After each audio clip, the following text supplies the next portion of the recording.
Vamos esperar o pessoal entrar na live para começar uma aula aí sobre projetos mecânicos.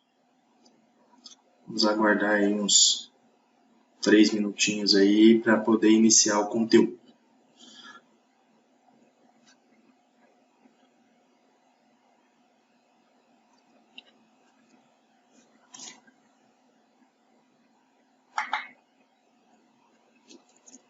Vamos aguardar um pouquinho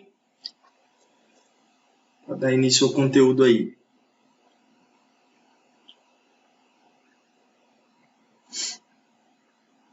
A live de hoje aí vai ser bem técnica.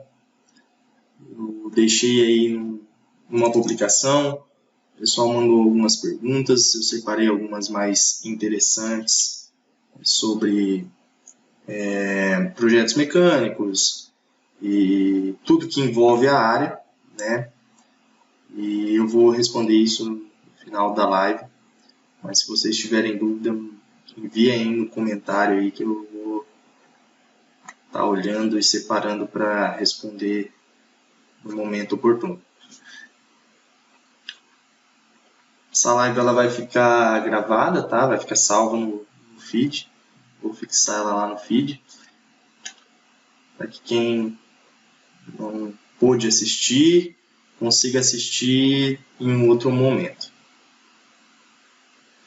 Bom, eu fiz algumas anotações, né? Alguns pontos que eu considero importante falar, né?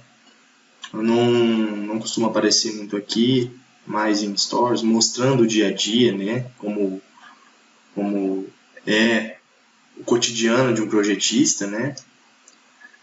Para quem não sabe, eu dou aula de projetos mecânicos, tenho alguns cursos aí também já emplacados, trabalho aí em uma faculdade, né? Dou aula também de instrução de práticas a processo de fabricação, então tenho uma bagagem aí já bem extensa sobre a área de mecânica, sobre a área da metalmecânica, né? Tenho todo o aparato para poder ministrar aqui um conteúdo com qualidade para vocês, tá?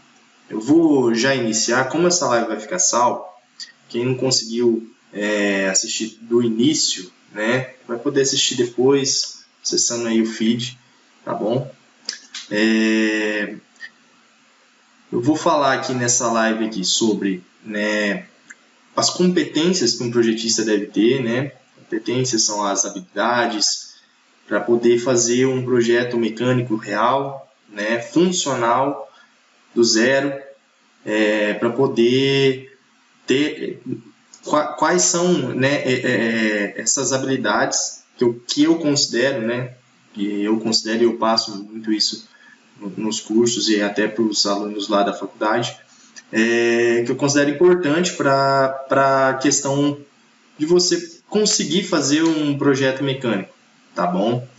Vou dar algumas dicas também e no final vou responder algumas perguntas que o pessoal mandou no Instagram, tá? No direct, e vou responder, se tiver alguma pergunta aqui também vou responder, tá bom?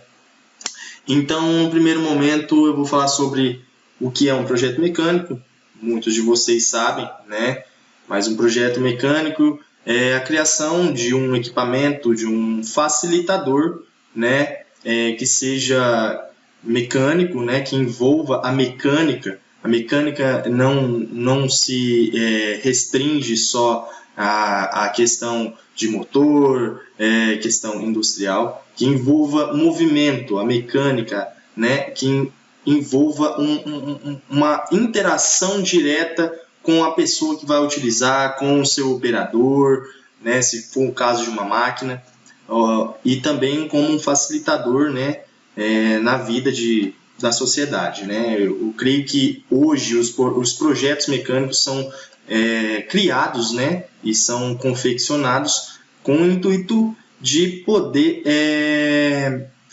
poder facilitar a vida de quem está utilizando, de facilitar a vida da sociedade. Então, é bem amplo a área de projetos mecânicos. Tudo que você olhar vai ter um projeto mecânico envolvido. Você pode reparar Em qualquer coisa que você olhar tem um projeto envolvido aí, tá bom? Competências. Vamos falar sobre competências. Competências inerentes a um projetista mecânico, tá? Vou falar um projetista mecânico, aquela pessoa que vai solucionar o problema, vai criar do zero um facilitador, né? Que vai poder produzir algo que ele vai encontrar o problema e propor a solução mais hábil, mais viável possível, tá? Então, competências. Número 1, competências em conhecimento de mecânica, tá? O que é o conhecimento de mecânica? O conhecimento básico de mecânica, movimento, a parte de física, que muita gente não leva a sério no ensino médio, tá? Parte de movimento, toda a parte que envolve mecânica, mecanismos, mecanismo de atuação, tudo isso que envolve a mecânica em si, tá? Parte de motores, ciclos de combustão, ciclos de movimento, uma infinidade de coisas que envolvem a mecânica, tá? Cálculo, tudo isso. A pessoa tem que ter essa competência. Na minha concepção, é extremamente necessário. Por quê? Porque em todo projeto você vai usar isso, tá? São conceitos que vêm lá do ensino médio, então não é uma coisa que você só vai aprender na faculdade. São conceitos que você aprende aí no decorrer do ensino médio.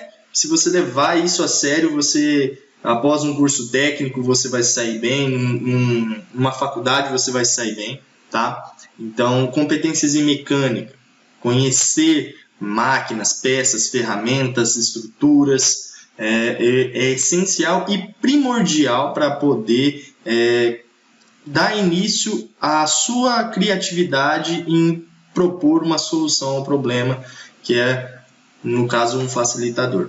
Bom, conhecimento de materiais e suas propriedades, tá? Isso também é de suma importância, porque pense comigo, você vai criar uma máquina, tá? Um dos exemplos, você vai criar uma máquina, você vai criar uma prensa hidráulica, tá? Essa prensa hidráulica, ela vai ter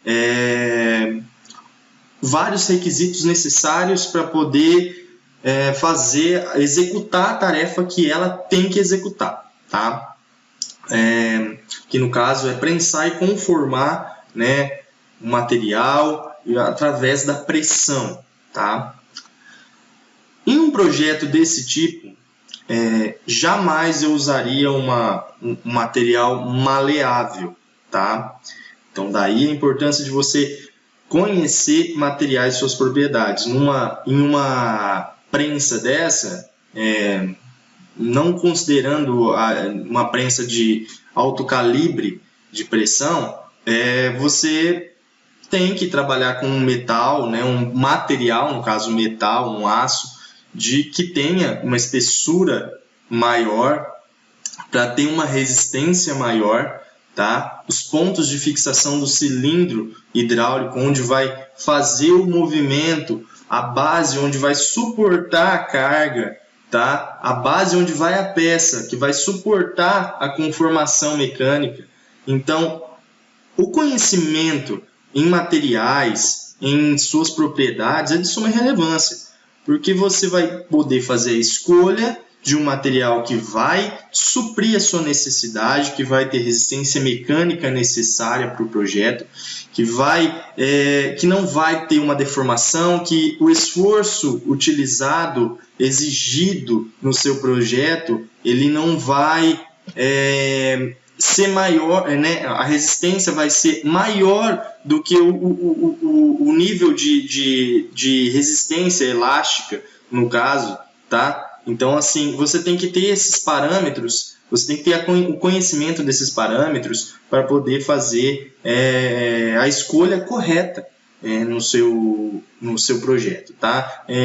É a mesma coisa que você vai fazer um projeto, um exemplo, um quadro de bicicleta, tá? Vamos falar de bicicleta, porque bicicleta está na moda hoje, né? Quadros de bicicleta. Hoje em dia você vê quadros de bicicleta, tá? Que é o chassi da bicicleta, quadros de fibra de carbono. Por que isso? Porque o esforço exigido, ele é compatível com as propriedades do material empregado. E ele, por ser um material um pouco mais caro, mesmo ele sendo um material mais caro, ele pode ser utilizado por um atleta de ponta, tá? Uma bike de ponta, de competição. Por quê? Vai ser uma bike leve, tá? Uma bike leve que vai facilitar ainda muito mais a vida do atleta. Isso não se via antigamente. Antigamente, os quadros mais leves eram os de alumínio, né? Liga de alumínio, né? E então nós temos uma evolução. Mais antigamente ainda, se for buscar lá atrás, você tinha aí os quadros das famosas Monarch, né? Aquelas bicicletas que eram de ferro mesmo. Então eram estruturas mais pesadas, usavam mais materiais.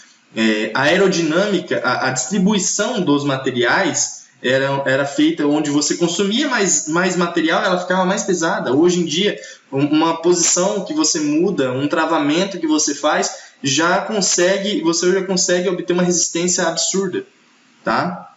Então, o conhecimento de materiais e suas propriedades é totalmente importante num projeto mecânico, ok? Conhecimento em elementos de máquina, tá? Se você for fazer um projeto de máquina que eu falo aí, qualquer coisa que envolva a atuação direta com a máquina. Boa noite, Wellington. Qualquer coisa que tenha atuação direta com o movimento da máquina, tá? Um exemplo, eu fiz um projeto um ano passado, né, esse eu posso falar, né? Um projeto aí que eu fiz no ano passado de uma esteira para uma máquina aí de fabricação de máscaras para Covid, tá? Então, o que era necessário? Eu trabalhei no projeto da máquina, né? Uma máquina que faz máscaras, né? Ela nada mais do que é uma perfiladeira, né? É uma perfiladeira. E a gente trabalhou, né? Eu e mais um outro projetista, nós trabalhamos para poder implementar aí nessa máquina e otimizar ela de uma maneira que ela produzisse realmente o que era proposto a ela produzir, tá? Era uma máquina chinesa, foi adquirida e o proprietário da empresa, ele no ato da aquisição dela, ele já solicitou que fosse mudado toda a parte de cabeçote, toda a parte de mancal, toda a mancalização da perfiladeira, dessa perfiladeira, e ela era feita com controle de CLP, onde no manual, né, ou quando foi traduzido, ele expunha, né, que ela produziria aí uma média, se eu não me engano, de 500 máquinas, 500 máscaras por minuto, tá? 500 corpinhos de máscara por minuto. Ela não produzia 180 máquinas na velocidade máxima, tá? Ela chegava aí num patamar que ela acabava que desalinhava e a solda ultrassom não conseguia soldar as 3 camadas que eram necessárias. Então, nós trabalhamos aí para fazer ela produzir as 500, né, por minuto. Trabalhamos aí e conseguimos fazer ela produzir 800 no final do projeto, tá? Então, conseguimos fazer ela produzir mais do que ela mais do que ela era original, né? Então, o que nós mudamos? Nós mudamos parte de rolamento, parte de mancal, parte de material, uma esteira de recepção após o corte, né? Porque eram vários cilindros, onde um soldava, o outro prensava, o outro tinha mais uma prensagem maior, o outro perfilava e o outro cortava. Então eram vários cilindros que passava e a hora que cortava, depois de nós trabalharmos aí nessa máquina, ela embolava tudo no final, tá? Ela chegava ali, fazia um bolo de máscara e nós precisávamos de uma esteira de busca rápida, né? De eliminação rápida para poder mandar para outra parte da produção, tá? Nós fizemos aí essa esteira. Essa esteira foi feita com bases de alumínio, tá? Todas as chapas de alumínio, blanks de alumínio, e nós fizemos ela, aplicamos um outro motor, então nós implementamos no mesmo CLP dela outra função para poder controlar a velocidade da esteira conforme a velocidade que era proposta na máquina em si. Então nós utilizamos mancais, rolamentos de alta rotação, então nós utilizamos roletes de alta rotação, leves, para poder fazer essa extração rápida. Então tudo isso nós usamos a parte de conhecimento de elementos de máquina. Tá? Elementos de máquina envolvem elementos de fixação, elementos de movimento, de transmissão de potência, tá? Então temos aí vários itens aí que são necessários ter esse conhecimento, né, para poder fazer um projeto. Então nesse caso é o conhecimento de elementos de máquina, tá, pessoal? Então é de suma importância também, tá? Conhecimento de normas, tá? Conhecimento de normas também é muito importante. Por quê? Por exemplo, se você for fazer um mezanino, lembrei de mezanino porque eu fiz um projeto de mezanino em dezembro, se eu não me engano. Projeto de mezanino. Um mezanino, para quem não sabe, como se fosse um segundo andar, né, onde você faz com estrutura metálica, né? Você usa perfis, é um conjunto soldado, né, ou mesmo feito, você pode usar grapas, né, grapas de elemento de fixação também. E isso você tem que fazer uma escada, né? Uma escada, ela tem que respeitar as normas, né? Então, a NR12 é um exemplo bem consistente, tá? É um exemplo bem consistente. A NR12, ela trata sobre a segurança, né, do usuário em questão. A NR12 se aplica em máquinas, ferramentas, por exemplo, torno, como protetor de placa, como protetor de castelo, tá? Então, ela trata sobre a segurança do trabalhador, ok? Se você for fazer um mezanino, se você for fazer de qualquer forma, você vai dividir os degraus de uma maneira que não vai ser interessante, não vai respeitar a norma e vai ser, vamos falar aí, ela não vai ter a ergonomia correta para o movimento do operador subir, né, do usuário subir nessa escada, ok? Então, você tem que respeitar as dimensões que está lá na NR12. Então, sempre que você for fazer um projeto, seja um projeto de climatização, tá?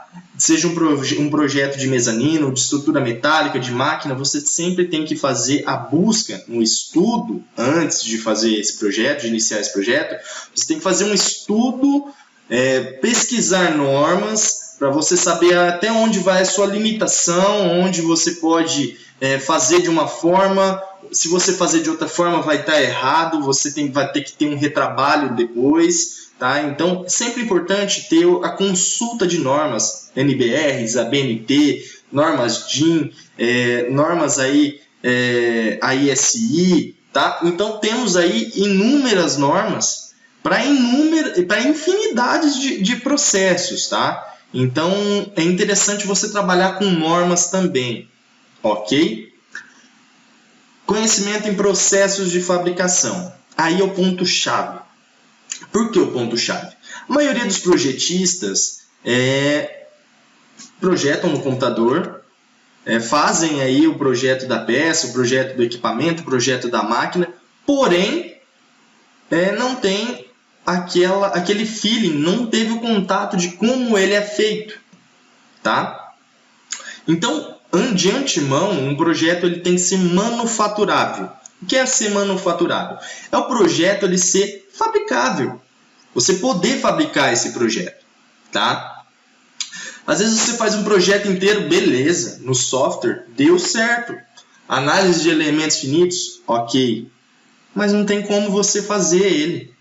Você não tem um equipamento, uma máquina que vá poder fazer aquela operação que você precisa para fazer aquela peça.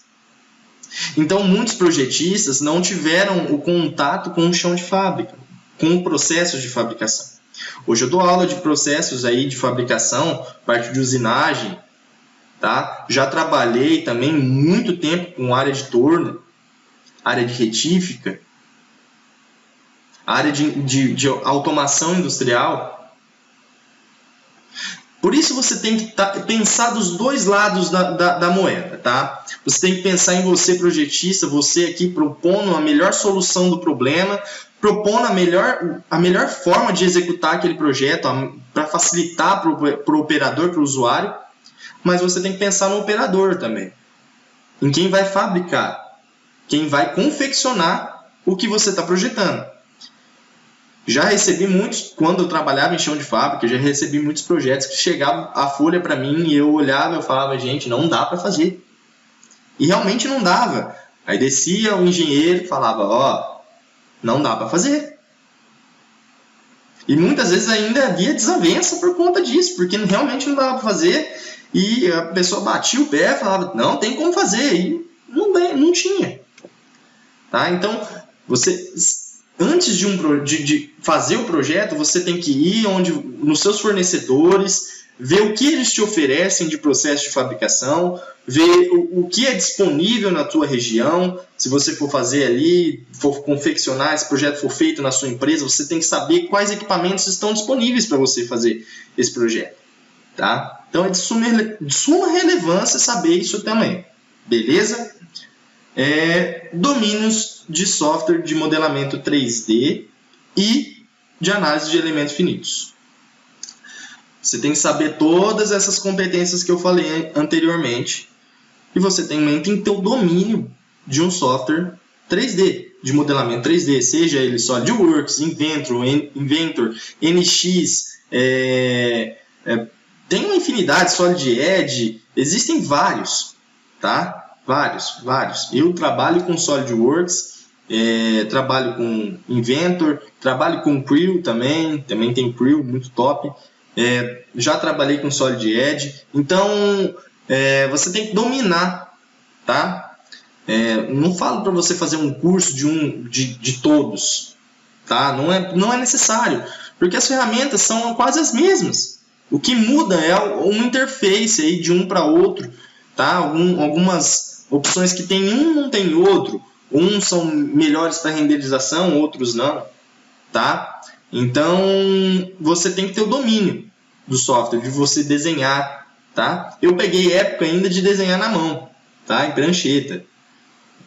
Eu já estou dando um pouco de spoiler da minha idade, mas eu trabalhei com parte de prancheta também, tá? Desenhar isso tudo na mão. O software, ele otimiza muito o teu trabalho, ele te faz economizar um tempo, e tempo hoje é dinheiro. O empresário hoje, ele quer otimizar os seus processos, tá? Então, você ter o domínio de um software de modelamento 3D, tá? Inventor e SolidWorks são os despontados mais utilizados aí no mercado, tá? Brasil, SolidWorks domina, tá? Itália, você vê aí, Itália, Japão, o pessoal usa muito Inventor, tá? Então, você tem que ter esse domínio, dominar os desenhos em 3D, ok? Outro ponto, dominar software de análise de elementos finitos. O que são as análises de elementos finitos? Você analisar e prever uma possível falha, por exemplo, uma análise de fadiga, tá? Uma análise aí, vamos pôr aí uma prensa de corte e dobra, tá? Uma máquina de corte e dobra, ela tem um impacto. Você tem que saber aí qual a resistência do material, fazendo uma análise aí de queda livre, tá? Também é de suma relevância fazer, ok? Então você tem que analisar aí todos os elementos que são finitos, porque não existe nenhum elemento que é infinito, tá? De acordo com o esforço, até o aço mais forte, ele vai ter um ponto de fadiga que ele vai... que ele tem aí o seu rompimento, tá? Pessoal, a imagem tá boa aí? Me dá um feedback para mim. Manda aqui no comentário se a imagem tá boa. Tá travando? Não? Acho que não. Parou aqui. Bom, pessoal, então você tem que também saber as análises de elementos finitos. E tem os softwares específicos para isso, tá? Obrigado, valeu. Tem os softwares para isso. Eu utilizo bastante o ANSYS, tá? Uso o ANSYS. Já usei FEMAP também, o SimCenter. Tá? É de suma relevância. O SolidWorks também fornece isso, o Inventor fornece isso também, mas de uma maneira aí secundária. Dá para você utilizar no mesmo software, porém é de uma maneira secundária. Ele tem esses softwares que são específicos para isso. Então eu gosto muito de trabalhar com o ANSYS. O ANSYS não é um equipamento muito, né, vamos falar assim, difícil de se mexer, tá? Tem aí versões aí de estudante aí, dá para utilizar também para você aprender como ele funciona. E você tem que ter também. O ANSYS ele tem uma versão que, se eu não me engano, se ele não está gratuito, né, na versão estudantil, ele é um valor bem baixo, tá? Mas eu falo assim, a versão estudantil, tá? A versão estudantil ela é um pouco mais limitada, você usa mais para aprender, tá bom? Querendo ou não, os softwares aí de modelamento, de simulação, são softwares aí um pouco salgados, porém, se você tem aí um trabalho aí constante com projetos, é uma coisa que se paga fácil, né? Se paga automaticamente, porque não tem o que fazer, né? Tem que utilizar. O pessoal recorre muito para aqueles craqueados, né? Mas não é o correto. Então, ter o conhecimento também nos softwares de análise de elementos finitos também é uma competência muito importante e eu acho muito necessário para um projetista, ok? Tá? Então a importância de cada um eu já falei, tá? Eu pontuei aqui o que eu gosto de falar, tá aqui na outra tela, tá, pessoal? Eu estou só verificando aqui, tá? Então essas são as competências que um projetista tem que ter, as habilidades necessárias. Um projetista que tem, uma pessoa que tem essas competências, ela está totalmente apta a fazer um projeto e com certeza vai dar certo, tá? Não vai ter falhas. Projetos em si, né, são uma coisa mais complicada, complexa, existem vários fatores que interferem, né? O fator humano, o fator da fabricação, né? No computador aqui sai tranquilo, né? Às vezes um erro humano na produção aí, que não é visto durante o processo, vai influenciar aí no produto final. Depois você vai ter que verificar onde foi o erro para poder consertar, tá? Então, essas são as competências necessárias e as habilidades necessárias que um projetista tem que ter para poder trabalhar aí na área e fazer projetos mecânicos, ok? Aí eu separei aqui também algumas dicas, tá? Como elaborar um projeto aí do zero, tá? Você tem aí um problema, o cliente te trouxe um problema. Obrigado, valeu, obrigado, viu? Obrigado pelo elogio aí. O cliente vem com um problema, né? Na maioria das vezes nós somos solucionadores de problemas ou criadores de produto, né? Para suprir uma necessidade, uma demanda, né? O cliente vem com um problema para você, um problema aí. E você tem que solucionar esse problema. Um exemplo, o cliente vem para mim e fala assim: Jonathan, eu preciso melhorar e otimizar o transporte da matéria-prima ou dos produtos aí entre os processos dentro da minha fábrica. Só que os produtos são pesados, só que ele não tem uma ponte rolante. Então você vai ter que propor a solução. Então ele veio, te apresentou o problema, tá? Aí o que você tem que fazer? Você na sua cabeça você já imagina, né? Você já imagina. Eu vou falar sobre isso, sobre o preço eu vou falar aqui depois das dicas, tá? Uma precificação aí Um pessoal me mandou bastante perguntas sobre precificação aqui no Instagram e eu separei para responder. Eu já vou responder para você também, beleza?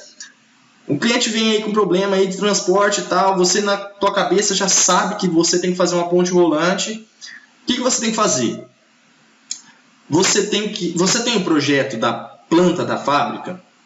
Ah, não tem. O cliente tem? Ah, não tem. Porque muitas vezes o galpão é alugado, o dono do galpão não te fornece. Beleza. O que você vai ter que fazer? Levantamento de campo. Tá? Levantamento de campo. Você vai ter que levantar da sua sala, você vai lá no chão de fábrica, você vai pegar seus instrumentos de medida, tá? De metrologia, você vai tirar todas as medidas, as dimensões necessárias, tá? Para a confecção desse projeto. Você vai ter que fazer o levantamento de todos os fatores que terão interação aí bem direta com o teu projeto, tá? Peso da carga, variedade de produto que essa ponte rolante vai carregar, tá?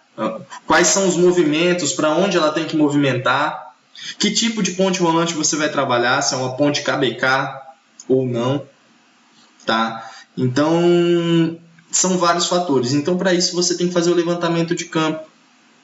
Você tem que levantar todas as informações que são relevantes e necessárias para você começar a esboçar o seu projeto.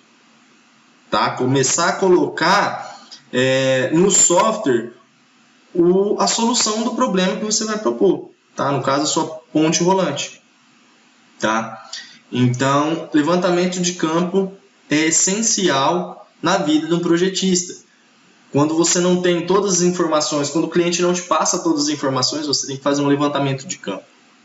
Tá? Você tem que ir atrás das informações e levantar essas informações para você dar início ao seu projeto. Ok? Estudo de mercado. Estudo de mercado. Quando você vai criar um produto, você tem que criar um produto. Um exemplo, eu faço projetos aí na área fitness, tá? Para uma empresa de maneira aí fitness, né? Então, para criar um projeto novo, eu preciso fazer um estudo de mercado. Eu preciso saber se os concorrentes têm esse produto. Eu preciso saber se esse produto vai ter uma aderência ao público. Eu tenho que buscar até fora, no caso do fitness, Meca do fitness, Estados Unidos, né? A parte também da Arábia Saudita o pessoal faz maquinário lá que é absurdo, mas marcas de referência, né? Tem aí marcas despontadas aí, então você tem que fazer um levantamento, um estudo de mercado. Então, saber o que o pessoal, o que os praticantes, por exemplo, no equipamento de academia, o que os praticantes mais utilizam, o que você pode fazer para otimizar, para reduzir o peso desse aparelho, o que você pode fazer para ajustar uma biomecânica melhor, o que você pode fazer para esse usuário ter uma melhor experiência, um melhor estímulo muscular que qualquer outra máquina não tem, tá? Uma máquina X não tem. Você vê aí máquinas aí que já existem, você olhar e poder melhorar a biomecânica dela, melhorar a resistência, tá?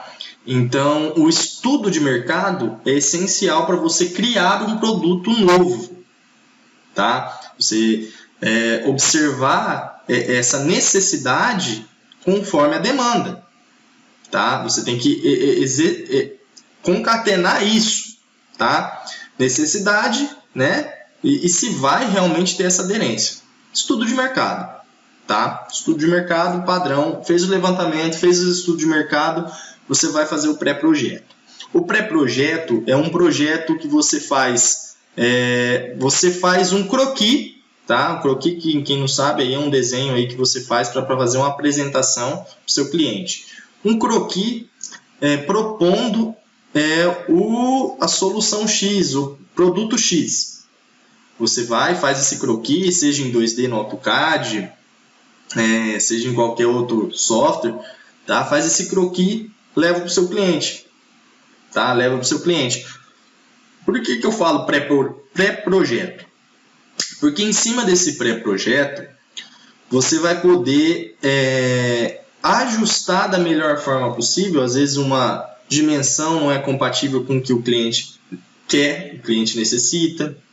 Às vezes alguma forma, vamos falar assim, a questão estética, o cliente não aprova, ele te dá alguns parâmetros que ele quer que modifique. Então, em cima do pré-projeto, você faz o croquis, né, esboça o seu projeto e apresenta para o seu cliente. Tá? Apresenta para o seu cliente. Após a aprovação do seu cliente, beleza, esse pré-projeto está aprovado, pode dar seguimento. Maravilha. Você vai partir para o modelamento 3D e as montagens, as submontagens e montagens de conjunto. Tá?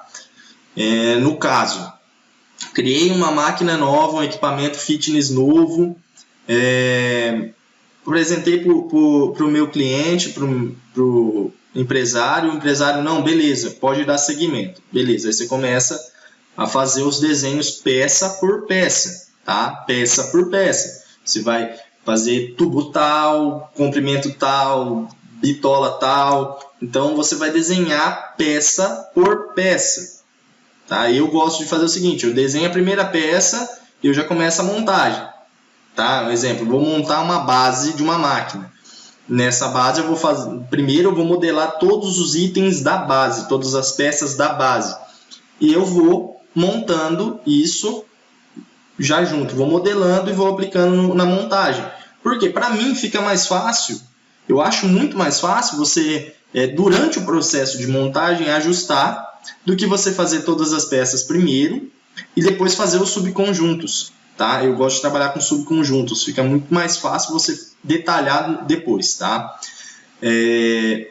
Fica mais fácil, porque se você tiver que fazer uma alteração, você faz uma alteração aí que vai afetar uma relação de junta só, não vai afetar o projeto inteiro de uma vez. Muitas vezes você faz uma alteração em uma montagem grande, uma submontagem já grande, tá? E já tem equipamento, tem projetos que eu já fiz aí que deu mais de 3.000 peças.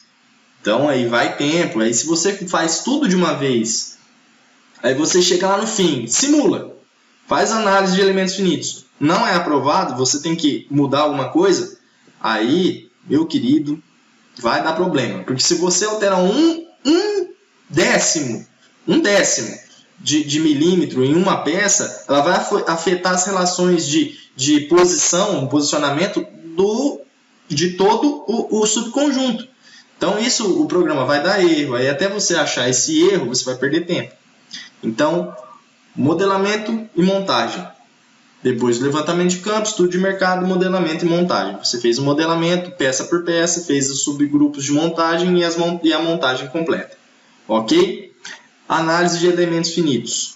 Tá? Análise de elementos finitos. Como já tinha falado aí anteriormente, a análise de elementos finitos ela serve para prever possíveis problemas e analisar aí o máximo aí de tensão que o seu equipamento, sua máquina pode suportar. Tá? Por exemplo, uma ponte rolante você tem que saber quanto de carga que ela vai conseguir içar e movimentar aí. Você tem que analisar todos esses fatores. Então, você tem que trabalhar a questão do rolamento, motor redutor, tá? Você tem que trabalhar aí questão de centro de gravidade. Você tem que analisar tudo isso. Onde vai ser o ponto de incidência de tensão. Se esse ponto, se essa carga que ele vai levar não vai ter uma deformação plástica no seu material, tá? Tem a deformação elástica, que é onde ele deforma, um exemplo aqui, essa borracha, deformação elástica, é isso aqui, ela volta, tá? Aplica uma tensão, ela volta ao estado original. A deformação plástica não, deformação plástica você faz, aplica a tensão e ele vai até romper, ou entortar e não voltar, tá? Então, por isso que a análise de elementos finitos é necessária, tá? Porque não adianta nada você modelar todo o teu projeto, montar todo o teu projeto e a hora que você não simula e faz lá e manda confeccionar, primeira carga que a ponte rolante vai levantar, arrebenta a viga caixão inteira e vai tudo pro chão. Já pensou? Muita gente não tem o domínio na parte de simulações de análise de elementos finitos. Eu fiz um mini curso aí de simulações aí aplicados aí no SolidWorks e no Inventor, teve uma aderência legal, tá? Inclusive eu já recebi aí vários feedbacks, pessoal, é um mini curso, 15 aulas, coisa, sabe, básica, mostrando conceitos básicos, tá? De como fazer isso no software, tá? Não é um curso de CAI, tá? De elementos finitos aí, a análise de elementos finitos, parte teórica, tá? É a parte do software. O software ele gera aí o cálculo, mas é importante você saber o cálculo também na mão, tá? Para você fazer aí no famoso cálculo na unha, né? E poder conflitar os dados aí resultantes do teu software com o cálculo que você fez na mão. Eu gosto de fazer sempre assim, eu faço na mão e faço no software, não porque eu não confio, mas eu gosto de ter duas, uma prova e uma contraprova, tá? E se der algum problema, vai ser algum problema de um item comercial, um rolamento, uma corrente, alguma coisa assim, uma engrenagem, que aí o problema vai ser a peça que tu comprou, beleza? Então eu gosto de fazer esse tipo de coisa, tá? Então, análise de elementos finitos é super importante, é legal não, você tem que aplicar em todos os seus projetos, ok? E o detalhamento 2D, tá? Que é o projeto executivo. O que é o detalhamento 2D? Você pôr na folha de desenho técnico tua peça, tá? Peça por peça, com as cotas, dimensões, informações que são relevantes, tolerâncias,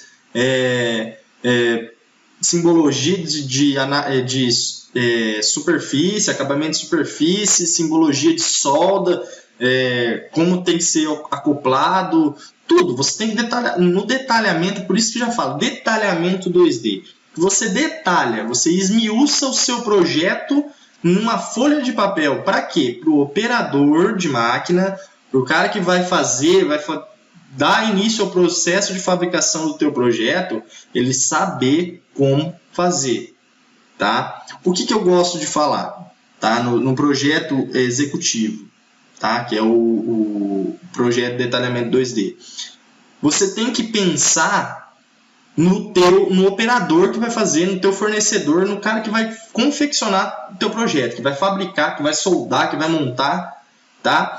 Por isso você tem que detalhar de uma forma que qualquer pessoa veja o teu desenho e saiba um exemplo que você tem que acoplar um rolamento em um mancal, e esse mancal ele tem que ser ou soldado com uma solda com uma altura de 5 milímetros com 2 cordões, tá? Ou 3 cordões, ou ele tem que ser fixado a um mancal comercial. Você comprou um exemplo, um mancal da SKF, você comprou um mancal, ele já tem um rolamento acoplado, já vem de fábrica, você tem que fazer os elementos de fixação, 2 furos aí com tais dimensões. Beleza. Se você não colocar essas dimensões, como que teu operador, que o teu fornecedor vai fazer a furação? Não tem como. Por exemplo, um projeto aí que você tem um perfil, um corte. Se você não colocar o raio, se você não detalhar, não esmiuçar esse teu projeto, o fornecedor, o operador não vai saber fazer. Tá? Não vai saber fazer. Então, é bem importante você pensar também nos dois lados da moeda, tá? Nas duas partes, no operador e você. Então você tem que detalhar como se você fosse o operador, você tem que entender aquilo ali, tem que ser de maneira clara, objetiva e bem detalhado, com observações de como deve ser feito, de como deve ser soldado, com que tipo de eletrodo, como deve ser montado, como deve ser o acoplamento, como é o acabamento de superfície. Imagina, você fazer um projeto de um virabrequim de carro, virabrequim de moto, de navio, não sei. Você faz o virabrequim e você não dá aí o acabamento de superfície, rugosidade que você precisa. Se é retificado, o cara vai fazendo o torno e já era. Entendeu? Vai fazendo o torno já era e não estava no projeto. O cara tá errado? Não tá errado. Por que o cara vai retificar um negócio? Tudo bem, um virabrequim. Todo mundo sabe que o acabamento tem que ser uma rugosidade, a menor rugosidade que existe. tá?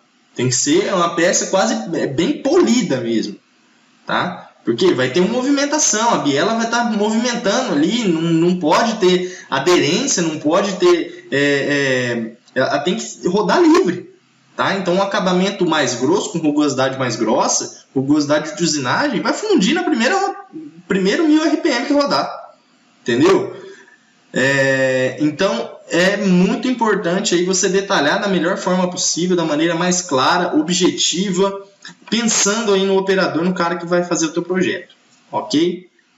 Então, são as dicas que eu passo aqui para vocês, que eu considero muito importante, que eu utilizo nos projetos que eu faço, em 100% dos meus projetos eu aplico tudo o que eu falei aqui para vocês, tá? Isso só é a ponta do iceberg, tem muito mais conteúdo aí que você tem que saber também para fazer um projeto, um projeto maior, parte de caldeiraria, tá? De parte de usinas, trabalhar com elementos químicos, então você tem que buscar informações aí conforme o teu projeto, ok? Então agora, eu separei algumas perguntas aqui, até houve uma pergunta sobre precificação, tá? Eu até separei uma aqui, tá? Eu vou dar uma olhada aqui, deixa eu abaixar aqui para poder ver. Isso, ficou ótimo. Tá. Eu separei 5 perguntas aqui, já encaixou uma pergunta aqui de um dos seguidores aqui, também questão de precificação. Eu vou começar aqui na ordem para poder já seguir, depois já falo aqui sobre a precificação. Uma pergunta aqui que mandaram no direct do Instagram, tá? Sou novo por aqui, gostaria de saber qual a importância das normas nos projetos. Tá? Essa pergunta, eu acho que eu já respondi aí falando sobre o conhecimento sobre normas, tá? A competência saber sobre normas, tá? A norma, ela está diretamente concatenada com o teu projeto. Então, a norma, ela regulamenta certos parâmetros no teu projeto e garante aí uma melhor utilização do público, tá? Da sociedade, do operador, da pessoa que vai estar aí diretamente usando aí o produto final do teu projeto, tá? Então, normas são regulamentadoras, tá? Então, NBR são regulamentadoras, elas regulamentam, elas criam um regulamento, regras para você fazer o tipo de projeto, tá? Então, é de suma importância isso, tá? Normas não foram jogadas ao vento, não foi uma pessoa que falou, é norma e é isso aí. Tem normas aí de desenho aí que são normas dos anos 80, então, e tá vigente, tá? Então, só para vocês entenderem. Segunda pergunta. O que você acha sobre a desvalorização do salário do projetista? Eu acho uma sacanagem, né? Porque assim, projetista, o cara soluciona problemas, o cara cria novos produtos, o cara faz a tua ideia virar uma coisa real. E no Brasil, eu falo no Brasil, né? Falo assim na minha região, na parte de São Paulo aqui, cara, é muito desvalorizado. É muito desvalorizado. É muito desvalorizado. Por isso que o cara que é projetista, ele não é projetista em um lugar só.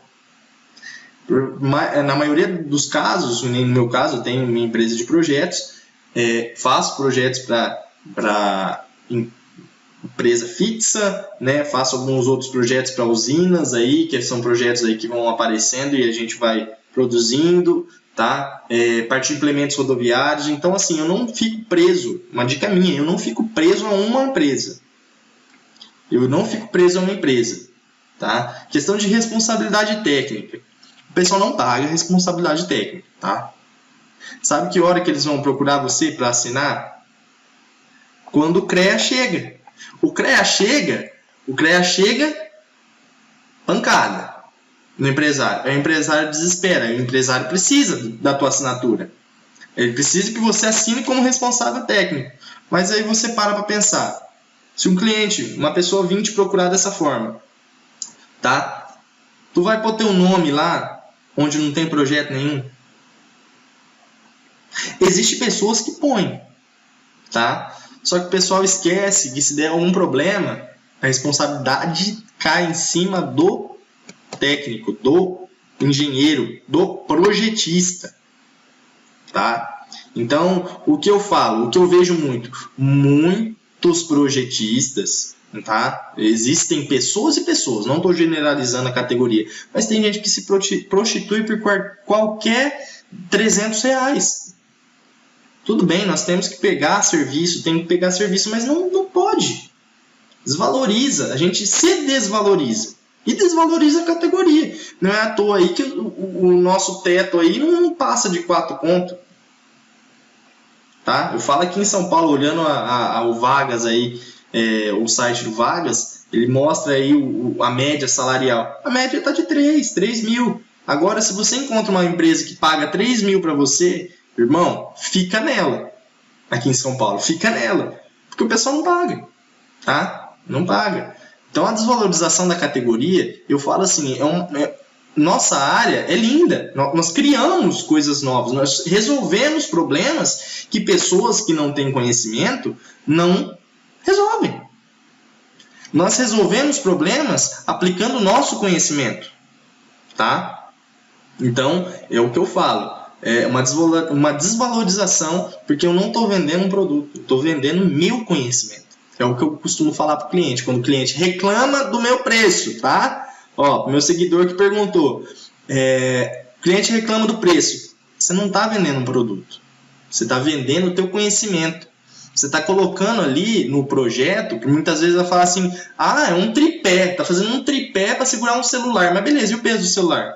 E como que você vai fazer a distribuição dos pés? Não é qualquer pessoa que faz. Entendeu? Um projeto simples assim, beleza. Mas se eu for fazer um projeto grande, e aí?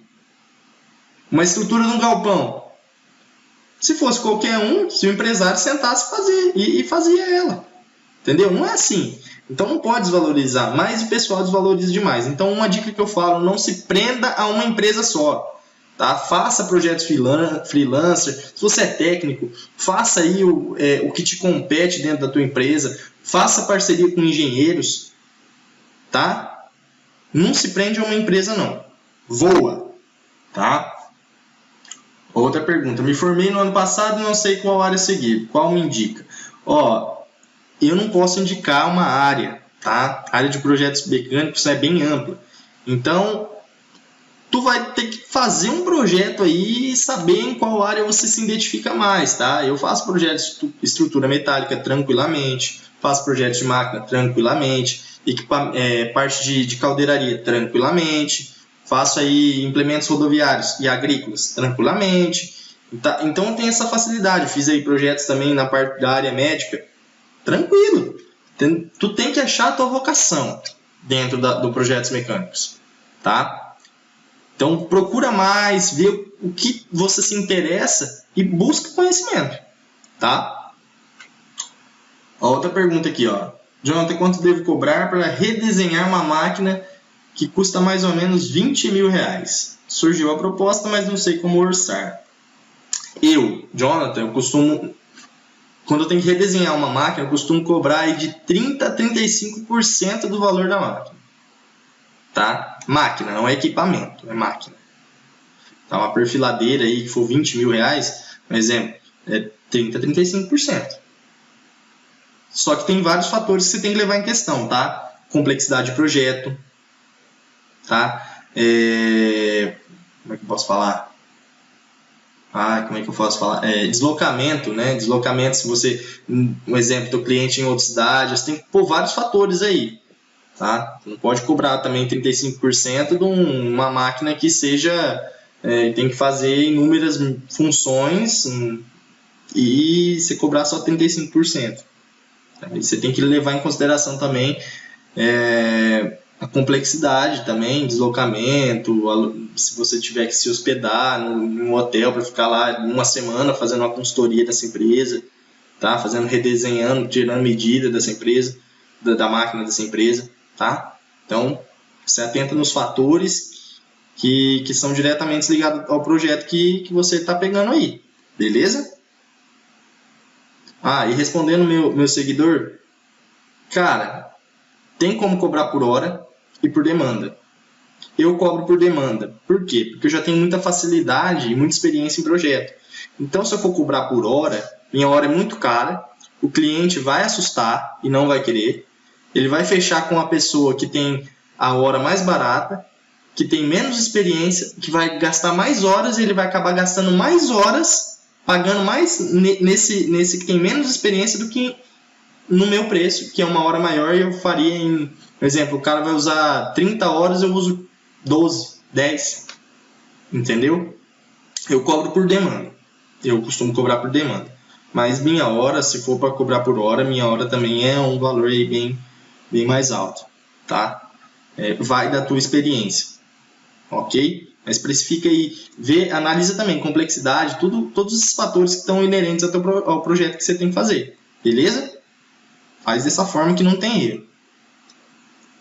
Aqui, pessoal também perguntando sobre as análises de elementos finitos. Eu acho que eu já expliquei também como funciona. Então, essa aqui eu não preciso repetir tudo de novo. Tá? Pessoal, a live de hoje foi para mostrar esse conteúdo para vocês. Espero que vocês tenham gostado. Espero que esse conteúdo seja aí de grande valia para vocês, para o currículo de vocês.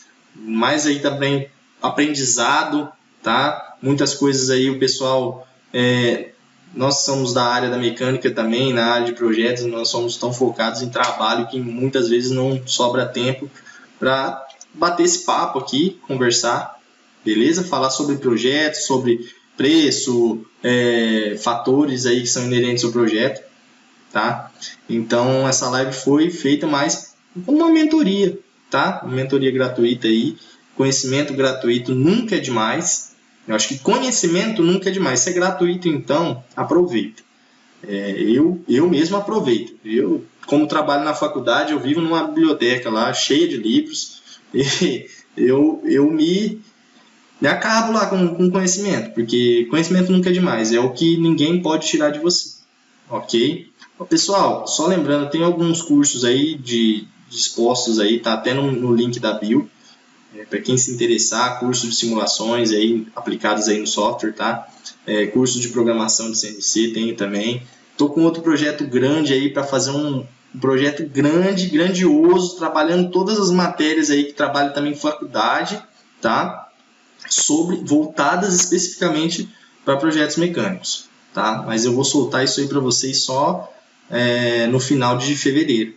Então, se vocês tiverem alguma dúvida, manda no direct. Vou responder no direct, tá? Alguns já viram aí nos stories, mas eu tô com um projeto grande aí para poder ensinar vocês aí, dar um auxílio mais como é que fala? Um auxílio mais presencial, mesmo estando online, né? Uma assessoria tirando dúvidas, trocando informações, oportunidades que às vezes aparecem para mim aqui, eu não consigo pegar, eu posso estar conversando com vocês também, que já são do ramo, tá?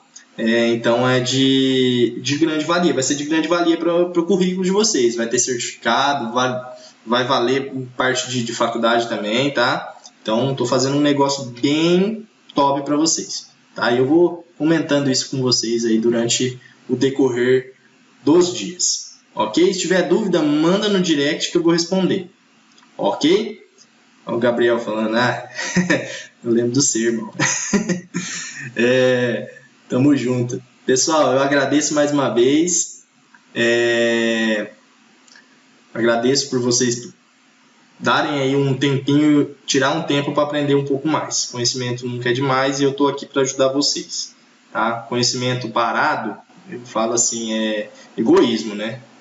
Se eu puder ajudar vocês, se tiver dúvida, manda no direct, eu respondo. Às vezes demora um pouquinho, mas eu respondo, não deixo de responder não, tá bom? Pessoal, obrigado. Fiquem com Deus.